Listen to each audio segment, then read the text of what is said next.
Simon Yearning. I'm the Director of Workforce and Organisational Development with Hull University Teaching Hospitals, and I sort of managed to claim this gig just to briefly introduce Gareth, because he is an absolute hero of mine on the field and off the field. So it's an absolute honour, and I am a bit nervous. I'm not usually nervous talking on these sort of things. We do it day in, day out in the NHS, but I am today. So bear with me, Gareth. Sorry. Just before I say a little bit about Gareth, I just wanted to take the opportunity, because it's Men's Health Week this week in Humber Coast and Vale, and we've got a number of things that we are promoting and communicating to drive that health improvement for everybody, but particularly men this week. And we're doing a range of activities, and this is just one part of it. But I was just having a look through some of the statistics with regards to men and women and life expectancy, etc. And I just wanted to share some of those with you, just to sort of introduce you to some of them. And some of you may know some of this, you may not. But if I was to say, in the UK, life expectancy for men is 4 years less than women. 1 man in 5 dies before the age of 65. Men are less likely than women to acknowledge illness, seek help, visit their GP, pharmacy, etc. Suicide is the biggest cause of death for men under the age of 35. 12.5% of men in the UK are suffering from a mental health disorder. And then finally, 8.7, so just under 9% of men are dependent upon alcohol. In women, it's 3.4. Now, that should be 0 across the board, but it just hit me as, you know, men, we need to look after ourselves. Everybody does. And as we were just having a pre-chat with Gareth before the session was started, and you know, within the NHS and the care sector, we've had a tremendously difficult 2 years, and there are people within the NHS really struggling. I know they are in the general population as well, but it's really important. And what we're going to do is, during the session, we will pop up some information and some support numbers and advice lines to get in touch if people are struggling. But one thing I would ask people just to think about is, if you see someone struggling, and it might not be what you do day in, day out, but if you see someone struggling, just put your arm around them, ask them if they're all right, and try and pinpoint them, highlight some information that you can point them towards, because it will make such a difference for people. And I just think within the NHS and the care sector, we see so many people struggling, and so it's really important that we do that. One thing we do is we look after each other really well. So just if you could do that, that'd be great. So thank you for that. I'll get off my soapbox on that one. So without further ado, I just want to introduce Gareth Thomas, CBE. We're delighted to have Gareth with us, and I couldn't be happier that he has joined us. But I just did a little bit of Googling, and I just want to share some facts and figures about Gareth. Sorry, Gareth, I'll try to be quick, but there's a lot to get through. You are one of the most iconic and respected figures in world rugby. Gareth was the first Welsh rugby player to reach 100 caps. This is professional rugby, the first Welsh player to reach 100 caps. He captained Wales in 2005, and it was their first Grand Slam win, and that was after 27 years they hadn't had the Grand Slam. So he captained the side that actually broke through that barrier. Gareth is now a regular TV analyst with ITV Sports and other channels, and he's become a household name, raising awareness around things LGBTQ+, around the stigma and tackling the stigma attached to HIV, mental health, etc. Importantly, Gareth became the first high-profile sportsman in the world to come out as gay. And he did that whilst playing. Some professional sports people have done that afterwards, but he did it whilst he was playing. He's continued during his time away from the field to use his platform to really raise the issues close to him about sharing his own experiences around mental health. He's written his autobiography, which is called Proud. And he's also he did a TV program around HIV, and he did that and he launched that at a time where he himself took part in the triathlon, and it was to demonstrate to people that he was in control, he had the strength. HIV doesn't weaken you, so he's clearly a hard man, but he's a brave man, and he's not afraid to show his vulnerability. So I'm going to stop there. But thank you, Gareth, for joining us. And I'm just over to you, Gareth. I'm going to give you the stage, and you're going to be with us for the next hour, hopefully, and then we will be able to ask any questions when you finish, if that's okay. Cool. Yeah, of course. But thanks, and thank you for the introduction. It's very kind. It really is. It's my honor, my privilege. To be able to speak to you today and to share with you my journey, or what I class as my journey to authenticity. Now, I'd like to start with telling you a bit about myself, my upbringing, where I come from. I'm from a small little town called Bridgend. It's a place at the foot of the South Wales Valley. It's a very hard-working, very industrial area. A place where nobody's born with a silver spoon in their mouth, and everything everyone gets, everyone works extremely hard for. Now, I'm the son of a coal miner. My father's father was a coal miner. My father's father's father was a coal miner. And so the tradition was expected to be kept going through me and my two brothers. So coming from a coal mining family, things were extremely difficult anyway. But I always remember one year in particular, and that was the year of the miners' strike. And on the build up to Christmas that year, I, like every other kid in the street, was sitting down and writing out my Christmas wish list of things I wanted to wake up with and play with on Christmas morning. And as Christmas morning came that year, me and my two brothers, we sat excitedly at the top of the stairs, waiting to run into a room we hoped would be full of presents. And as we ran into the living room that year, we ran into a room with 3 gifts. There was 1 gift each for me and my two brothers.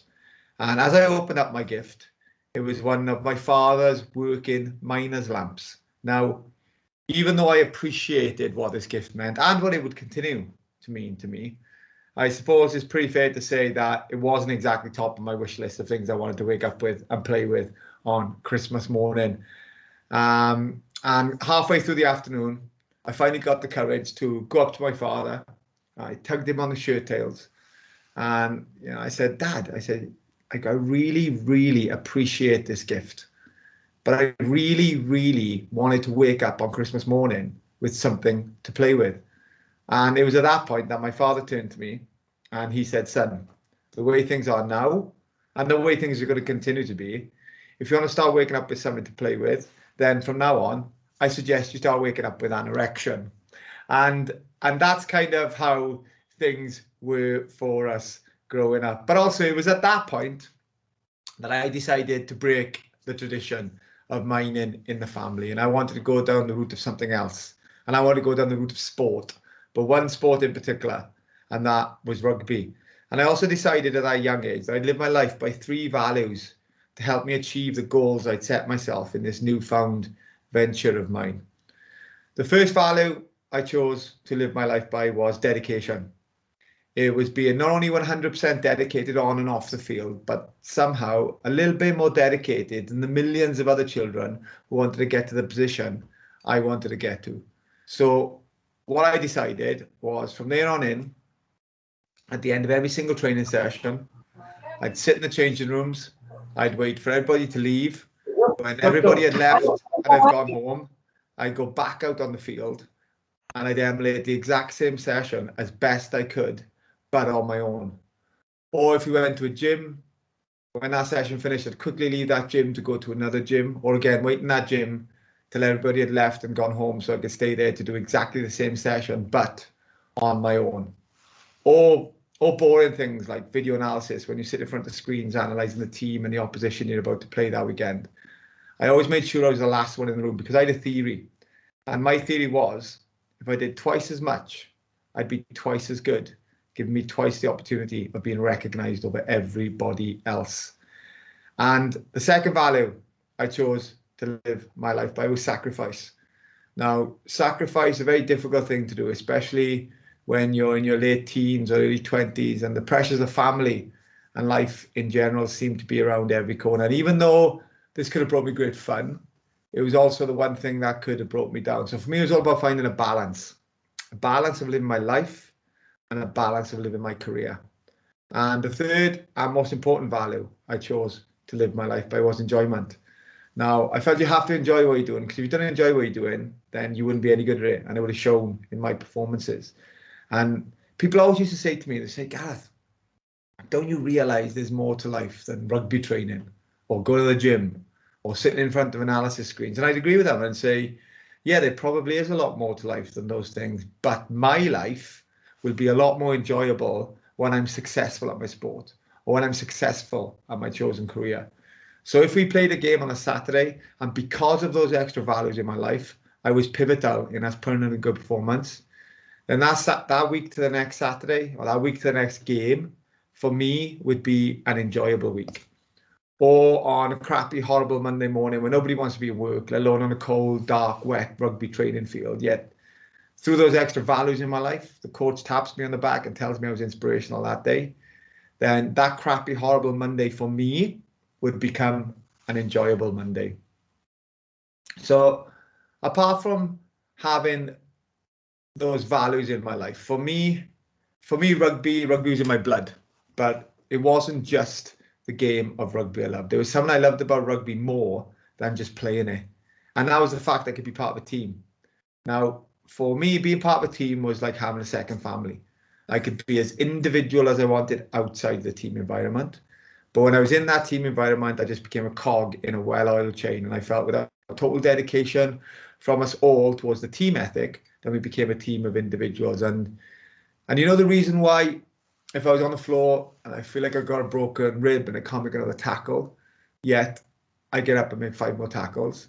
Or the reason why, if I was on the floor and my lungs are burning and I can't take another step, yet I get up and run for 10 more minutes. The reason why I could do that is, to me, the thought of letting my teammates down is incomprehensible. It was something that never, ever registered with me. So how do I go from a person who lived his life by those great values, has won every trophy and more I ever dreamt of, has achieved every accolade and more I ever even thought I was capable of, how do I go from that person to a person who sits on the side of a swimming pool with a half-drunken bottle of vodka in one hand, half-taken packet of tablets in the other hand, looking for the strength in either the drink or the tablets, to put the rest of his body into the water, to put his head under the water, to close his eyes and never open them again? Or to the person who walks a tightrope along the cliffs where he lives, hoping that the next gust of wind that comes along will be a little bit stronger than the one before, giving me the help I need to drop me over the edge, where I could fall to the bottom, to close my eyes and never open them again. And then from that person to the person who sits before you today, the person who never, ever wants his life to end. It was a time once when I was out walking along the cliffs, and I remember on this particular day when I was out walking, I came across this strange character, this strange person. Now, when I looked at this character in front of me, what I saw was a man who was sad, but he always wore a smile. A man who was lonely, yet he had people all around him. A man who was cold, but he glowed with warmth. And a man who was a liar, but he never meant to harm. And what I realized was the person I came across that day was me. It was the person I had created for everybody else to see, because I lived in this sporting world, this macho world, a world in which society had created a stereotype. So to be like that stereotype, I felt I needed to lie. And also what I realized that day was that the world wasn't big enough for 2 Gareth Thomases. One of them had to go. And that day I chose to start to get rid of the liar. Now, for me, lying had become a way of life. I'd created so many different characters, so many different personas that I didn't know who I was anymore. You know, a couple of years ago, I could have sat here in front of you all and lied, come back 6 months later, lie to you all again, come back 6 months after that and lie to you all again. But when you wake up next to the same person every single day, you look them in the eye, you tell them you love them, but a small part of you is lying to them. Or when you go to work with your work colleagues or your teammates and you expect honesty and you expect commitment, but you're unable to give it in return. Or even when you're with your family and a small part of you is lying to your family, then it becomes too much. And also what becomes too much when you lie is that you live in fear. You live in fear that people know when you're lying. You live in fear of people talking about you behind closed doors or in darkened corners. You live in fear of your life being taken out of your control. Now, I truly, truly believe that everybody is born with the right to control their own destiny. But when you lie, you have that right taken away. So even though I've been openly honest about who I am for many years now, it was a long while prior to making the public announcement did I find the courage to sit down with the people who I was closest to and tell them exactly who I was. And I always remember in the build up to telling my parents, I always remember how afraid I was. Now, I've never realized why it is we find it so hard to tell the people we're closest to our deepest secrets. Now, I know for me, it was through fear of rejection, because if I was rejected by the people who I'd come to rely on the most, then I would have gone back to the pool or I'd have gone back to the cliffs and I would have never, ever returned. So one day I found the courage to go to my parents' house, to sit them down and to tell them I was gay. And it was a strange reaction because there was no reaction at all. And I remember leaving my parents' house that day and thinking to myself, I need to give my parents some time to think about what I just said to them. And in the time I gave them to think, I did some thinking myself, you know, and I came to realize that it took me the best part of probably 20 years to finally understand and to finally accept who I was. So to expect my parents to understand and to accept, having been a part of the life for the same amount of time, for them to understand and accept in the saying of a sentence or like the click of a finger, I felt it was really, really selfish. And I always remember going back to my parents' house for the first time after I told them, and I always remember it because it was 3 weeks to the day that I went back to my parents' house for the first time. And as I walked into my parents' house on this occasion, I walked in, and on the coffee table in my mother's living room was 3 champagne glasses. And my mother asked me to go and fetch the champagne from the fridge.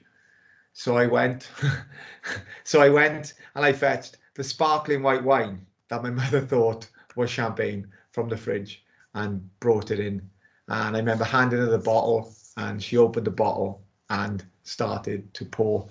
And then I asked what this was all in aid of. And then it was at that point that my father, who was sitting behind me, stood up to speak. Now my dad is a very, very quiet man.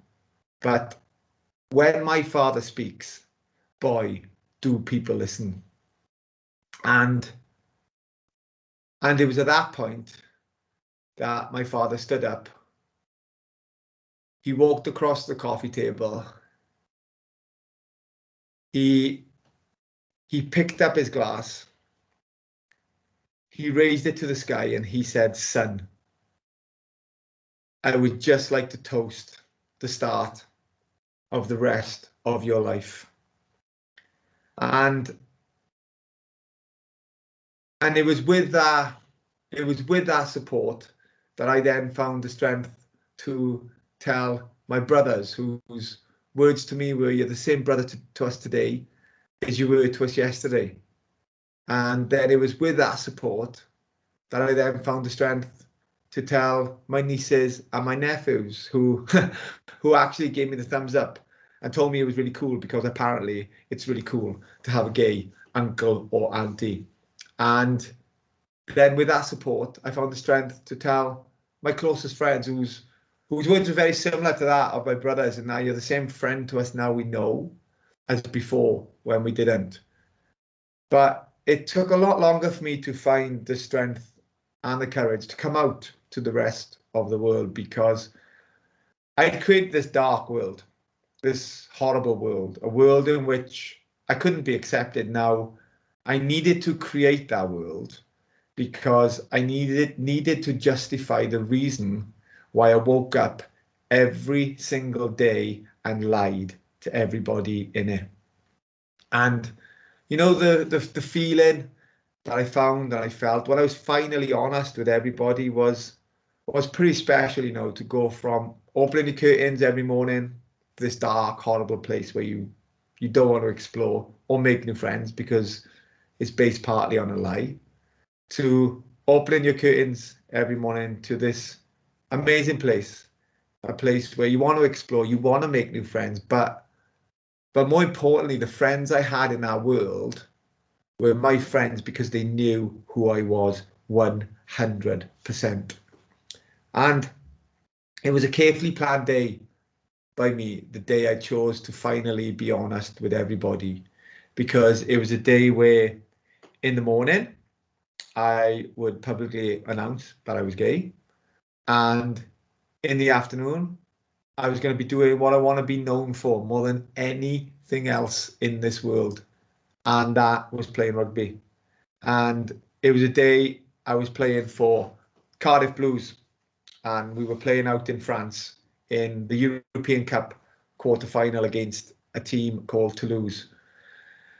And on the airplane on the way over, I decided to sit down with everybody to tell them that I was going to make the announcement the next day, because I didn't want anything to be taken away from what was important on the next day, and that ultimately was the game. So we got to France, we went to the hotel, checked in, went in my room. I remember sleeping really well that night. And I woke up the next morning, turned the television on, flicked through the channels. And after a while, I left it on BBC News 24. And then I always remember turning away from the television and then looking back at the television. And when I looked back at the television, I froze in fear as I realized that my name had started flashing along the bottom of the screen. And this scared me because I didn't think the news was going to travel that fast. So I remember getting ready to go down for breakfast that morning and being very much afraid of what the reaction would be from everybody else when I walked into the breakfast room that morning. Now, even though I told everybody on the plane on the way over, all of a sudden, this news was out in the open. And I think when news is out in the public, then people feel like they have the right to gossip about it. And I was afraid of what the gossip would be. And I can honestly say that walking into the breakfast room that morning, some of the greatest things that have ever happened to me in my life happened to me. Now, I'm sure that you're all aware on here what it's like to be part of a team, and that's whether you're part of a team in work or part of a team out of work. But when I say team, like, I mean a real team, because if you know what I mean when I say that, then you'll know what I mean when I say that sometimes people don't need to say anything. Sometimes it's just when someone gives you a hug and they hold you for a second longer. Or sometimes it's just when someone shakes your hand and they like squeeze it just a little bit tighter. Or sometimes it's none of those. Sometimes it's literally just the way people look at you. And that morning for me was full of all of them moments, which gave me great strength to get through the rest of the day. So as we got through the rest of the day, the time then came for us to leave the hotel to go to the ground. And as we walked out to the hotel, I remember walking out of the hotel and again freezing in fear, because as we walked out the hotel on this occasion, I walked into this this like barrage of paparazzi photographers or journalists. Everybody wanted the first photo or the first interview with me. And this scared me because not only did I not think the news would travel that fast, like I genuinely didn't think it was that big a deal. I genuinely didn't think it was that big a story. So I remember sitting on the bus and being very much afraid of what the reaction would be when I got to the ground. Now knowing this story was a lot bigger than I ever thought it was going to be. And as we pulled up to the ground, the Toulouse bus was in front of us and the players were getting off the bus. And I'm not sure how many of you would even be aware of this, but the Toulouse fans are infamous for creating a tunnel of fans for the players of both teams to get off the bus and to walk through to go to the changing rooms. And as the Toulouse players got off the bus, they walked through a tunnel of about 5,000 fans to great cheers. And then their bus pulled off and our bus pulled up. And the moment I dreaded arrived. And that was my first interaction with the rugby public. And you know what, as a team, we got off the bus that day. And the strangest thing happened because we got off the bus as a team and we walked through a tunnel of about 5,000 fans to absolute silence. No booing, no jeering, no name calling, absolute silence. And this not only made me feel awkward, but it set an awkward tone amongst the rest of the team because everybody assumed the silence was because I made my announcement, but nobody wanted to talk about it. So walking into the change rooms that day, we kind of needed something to break the ice. And as we walked into change rooms that day, I was playing for Cardiff Blues, which obviously wears blue. But somebody had decided on this occasion that we would wear our second strip, which is electric, shocking pink. and a great friend of mine, Martin Williams, shouted over, Alfie, they must have known you were making the announcement because they've got your colour for you. And you know what was great about that was that we weren't just talking about the silent problem in the room. And trust me, if you start a conversation around a problem, then you start to find a solution. We were laughing about what used to be the silent problem in the room. And when you get to a point of being able to look back at something that used to be a problem and are able to laugh about it, then that usually means that it will have disappeared. So for everybody else in the room, things could get back to normal, which was what I wanted. But for me, there was a moment that I'd come to dread, a moment where I felt I would be judged on the announcement I had made that day. And that moment would come when we were out on the field warming up. Now, as I said earlier, I love rugby so much because I constantly feel like I'm part of a team. I never ever really feel like I'm on my own. But the reality is that there are moments when you're on your own, and no more so than the team announcement, when they announce your name and there's a couple of seconds pause until the name after. And that was where I felt I would be judged on the announcement I had made that day. And as we were out in the field, the 50,000 fans had all rammed into the stadium and they read the Toulouse team, and 50,000 fans cheered after every name. The moment I dreaded came, and that was the announcement of the Cardiff Blues team. And I always remember exactly how it went, exactly how it read. It was 15 was Lee Halfpenny, and 50,000 fans. They all booed, they all jeered, they all hissed his name. 14 was Tom James, and again 50,000 fans all booed, all jeered, all hissed. And then 13 was Gareth Thomas, and 50,000 fans cheered as loud that day for me as they did for any of their hometown heroes, you know. And I always remember I always remember standing on that field, right, being myself, which is passionate, patriotic, and unbelievably proud.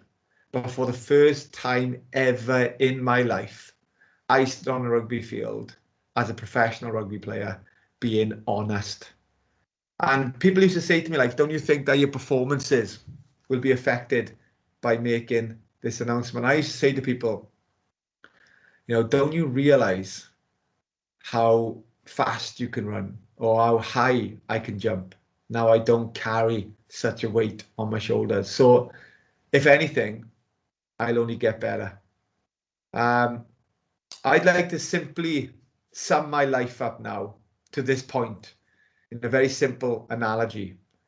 Now, if you get on a roller coaster and you go in a straight line, then you'll probably get off, go back, and ask for your money back.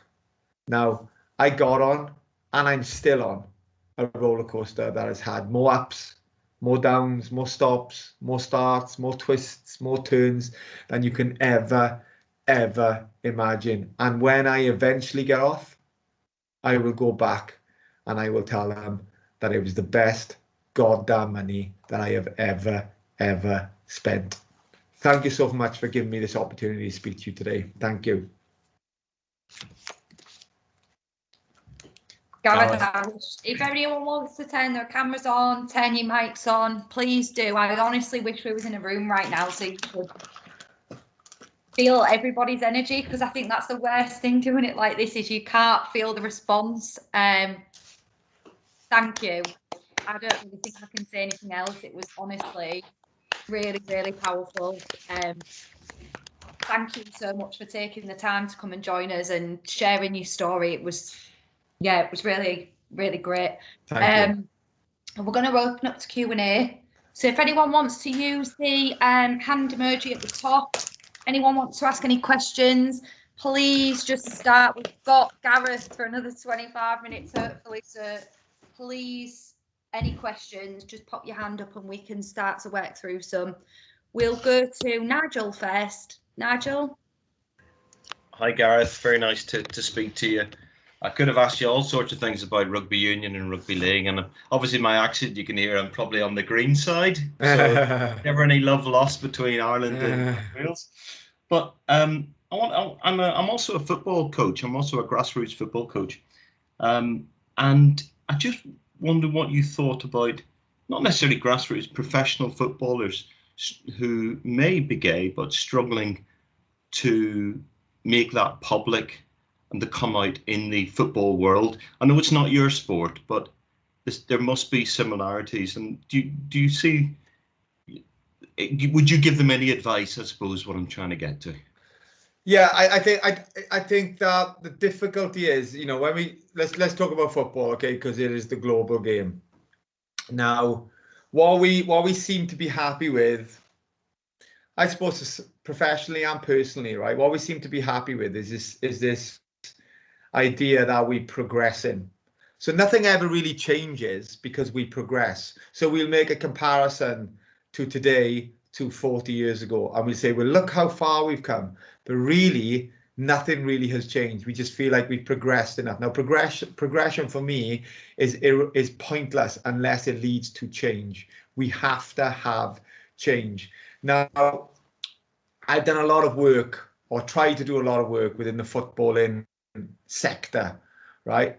And what we have to realize, just like anybody else here who does a job, right, is that professional sports people, do you know what the definition of a professional sports person, or how they want to be defined, is on their ability, on their personality, on what drove them to get where they are. And I feel sadly we live in a world where the definition of a openly gay footballer would be his sexuality, regardless of his ability, regardless of his values, regardless of his personality. And then when you look at the governing bodies that run the game, and you have UEFA, FIFA, the PFA, saying that they're putting all these things in place, yet the biggest sporting tournament probably on this planet, the last one was held in Russia, which has huge discrimination towards LGBTQ plus people. The next Football World Cup is held in Qatar, where it's actually illegal to be LGBTQ plus. So there's so much contradiction from the governing bodies, and no one, right, working in UEFA, no one working in FIFA, in the PFA, in the Premier League, no one on this call, I myself couldn't guarantee that if a top flight professional footballer, male, spoke about his sexuality, then he is not going to face discrimination maybe every week, maybe every other week for that. Nobody can guarantee that. So why then would, you know, I look at it and think to myself, why would a professional footballer, if with all of that potential for discrimination, why would he speak about his true identity? Because there's no guarantee for this person's safety. There's no guarantee that every week he is not going to go out there, and even before he's kicked a football, there's a chant discriminating against him. So I think that's very it's very relevant in the whole of sport. I think because football is it's the global game. It's probably the most popular game on this planet. Then people look to that kind of area to see diversity. And as much as we might see visible diversity within football, you know, we might see different gender, we might see different race within football. There's a lot more to diversity than just gender and the color of your skin. So, you know, I think there's a lot that the governing bodies within the games or within sport in general can still actually do to change things. Not to say we've got policies in place and we're progressing, because they progress into nowhere. Well, thanks for that, Gareth. I mean, there's lots of people coming in, but do you not think that a footballer who came out openly gay would be crucified by away fans at every match, and that would be a big enough deterrent, a big enough reason not to come out as well, I think.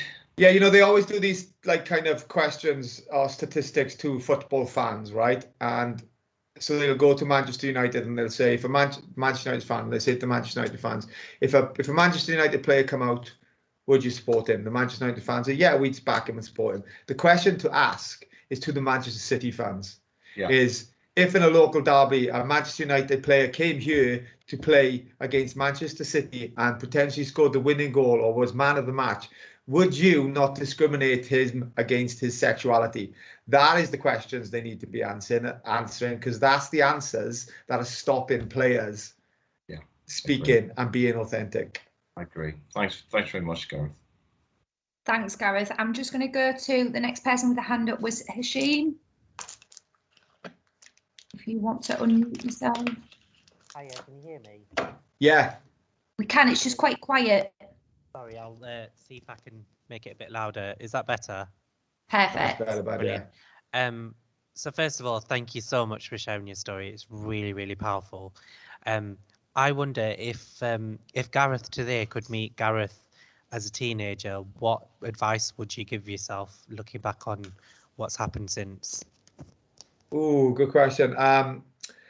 Do you know what? I'd probably, this is what I'd probably do, right? And it's relative to sport, but I think it's relative to everybody as well, right? In that we all go through life wanting people to like us all the time. And the reality is, as we all find out, is that isn't the case. It's never going to happen. So I think I would like to know as a teenager or growing up is I would have been like to have been okay about being disliked for being authentic. But what I don't want to be liked for is being a version of me that I think someone else thinks I should be.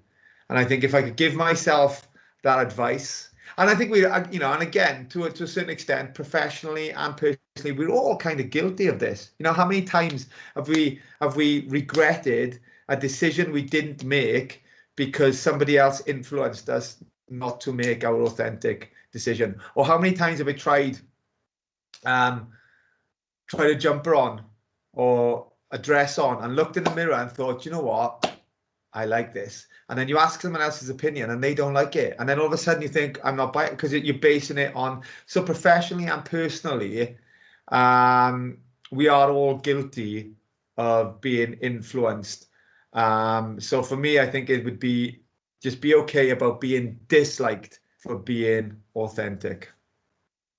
And then just a quick follow-up question. I think that's a really great piece of advice. What do you think non-LGBT plus people, so straight people, can do to be an ally to people like yourself who face significant barriers coming out in a predominantly male toxic environment? Yeah, I think the word allyship and allies are hugely important. And what I would say to allies, or to people who are listening now, is we kind of live in this world, right, where we are very reactive. So if we have a form of discrimination, then you'll put your hands up and you'll react to that discrimination and you'll feel like that's the right thing to do. And it is the right thing to do. But I think as allies, what we need to be is we need to be proactive, not reactive.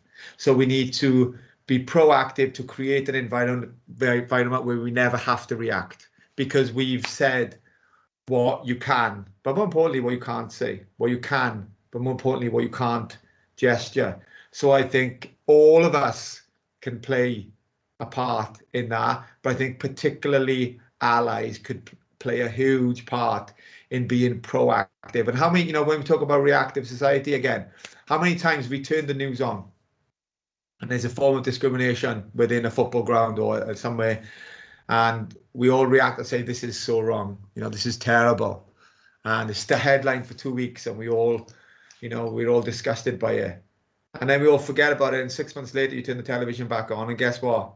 There's an exactly same story with another victim, because we thought we did enough just by reacting, but reacting is just not enough. We have to be proactive. Thank you. We're going to go to Dave next. Thanks, Jade. Can you hear me, yeah? Yeah, we can hear you. Thanks for sharing your story, Gareth. Really inspirational. I can see a lot of comparisons working for the NHS as well as playing in a rugby team. There's a lot of great individuals that all come together as a team. Now we've just recently launched a men's health and wellbeing group at Leeds Teaching Hospitals, and one story that stuck with me, or comment that stuck with me, was that a surgeon said, "You'll never get us to talk about our feelings." I just wondered what comparisons you thought that has to sort of your experiences playing rugby and now tackling mental health. Yeah, listen, I think that we all play up to the characters that we're expected to be, and that whether that comes with a job role, whether that comes with your gender, whether that comes with your sexuality, it's quite easy to be that stereotypical person that everybody expects you to be. And sports people, or tough men, as we can label them, don't want to talk about things that may make them weak men. But one thing I've learned is that, one of my greatest strengths is the ability to be vulnerable. One of my greatest strengths is the ability to not be flash anymore. I remember days when I used to walk into a changing rooms and everyone would talk about how much money they had. Everyone was concerned with what car they drove, what labels they were wearing. And when I spoke about my sexuality and I had this sense of support, people started coming in and saying, wow, do you know what? This environment is no longer about what we have. It's about us being able to talk about what we don't have and what we would like to have, and be okay about talking about the things that we want to have, but we don't, rather than pretending that we did. So I think in a lot of environments, right, like we call out discrimination, right? You know, if somebody was in your environment and they were racist to someone, I'm sure you would stand up and say, you know, I'm calling that out, or anybody else, and they would call it out. And I think what we need to do is call out environments where we feel people can't be authentic, you know, because it's not a form of discrimination, but we want everyone to be authentic in that environment. So we have to call it out. You know, we have to stand up and say, right, for whatever the reason is, we need to sit down and we need to find out why so-and-so can't talk about, or so-and-so is feeling sad in this environment, is feeling like he can't be himself in this environment. We need, just as we call out obvious forms of discrimination, there's a sense of an underlying discrimination when somebody feels like they have to play up to a character. So we have to recognize it and we have to call it out. Brilliant, thank you. So we've got 2 more hands up, so we'll go to Thomas next. Hi, Gareth. Can you hear me? Yeah. Yeah. Thank you very much for the talk today. It's been really inspirational to hear. I actually work for York Teaching Hospitals in the HIV team as the support manager. So we provide emotional and social support to people living with HIV and their families in York and North Yorkshire.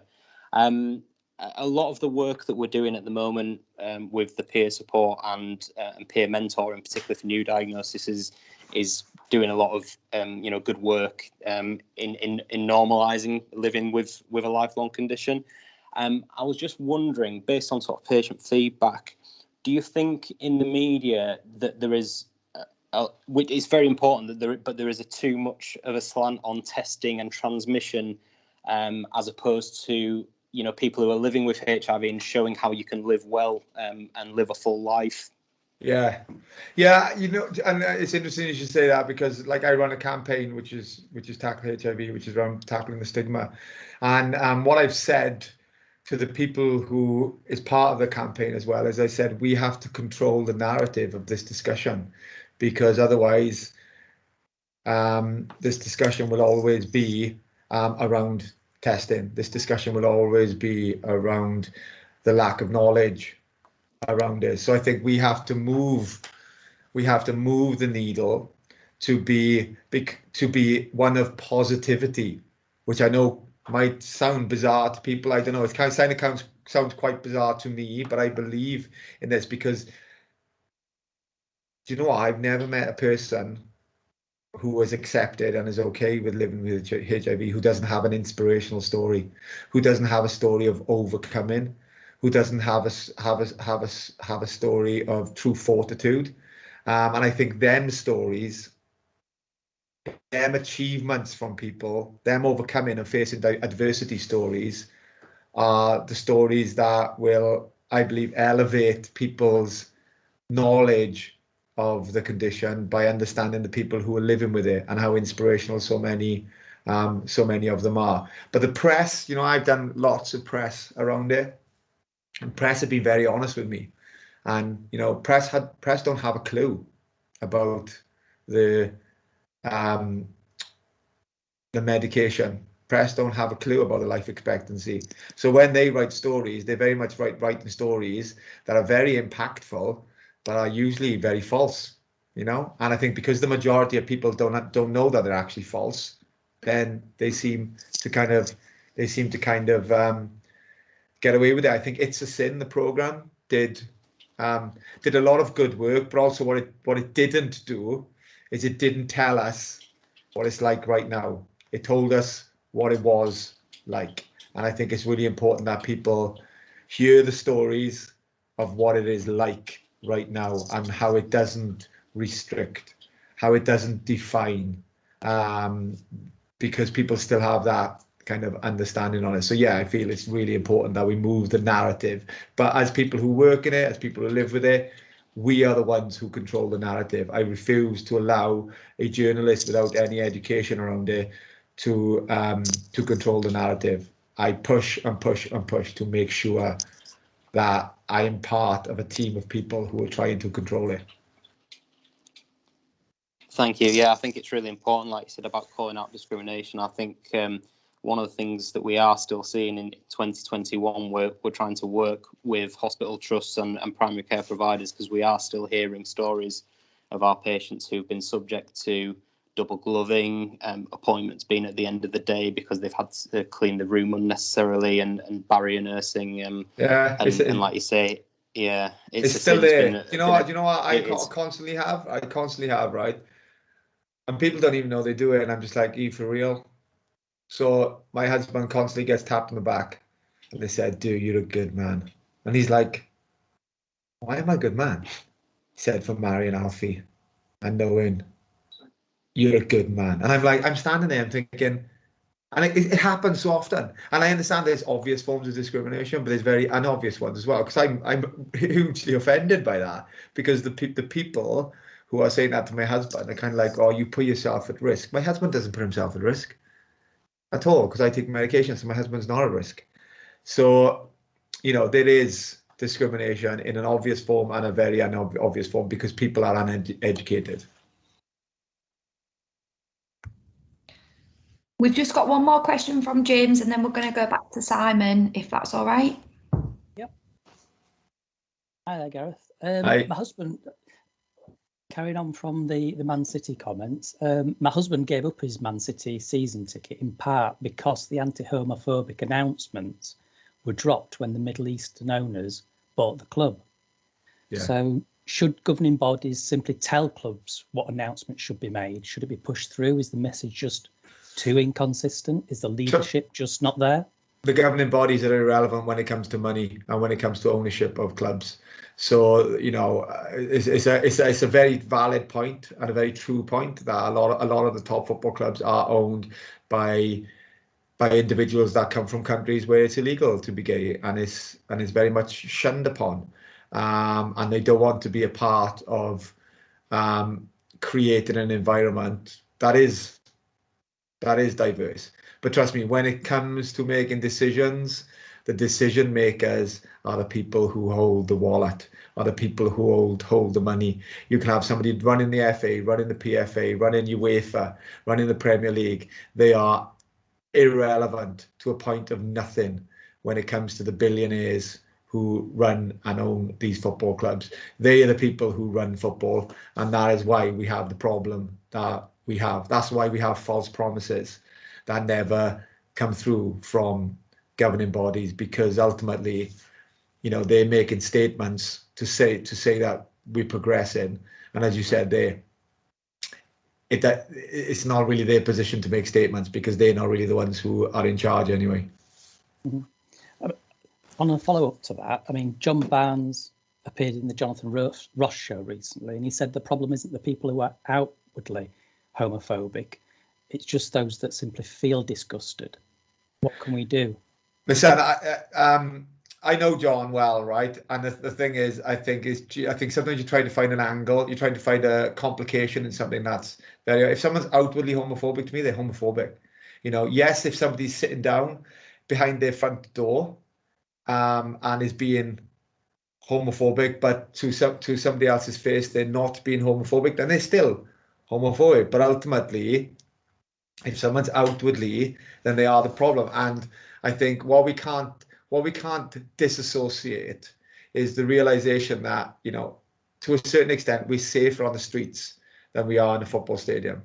I think we can't say that it's a societal problem that's taken in to the football stadium. It's very much a stadium problem that people feel like they can say literally anything because they're in the safety, as they feel, of a stadium. They're in safety of a packed crowd, because on a football street, on the street, you can be done for a hate crime. If you're homophobic within a football ground and you're lucky to be pointed out, then if anything happens, you'll probably walk away and nothing will be done about it.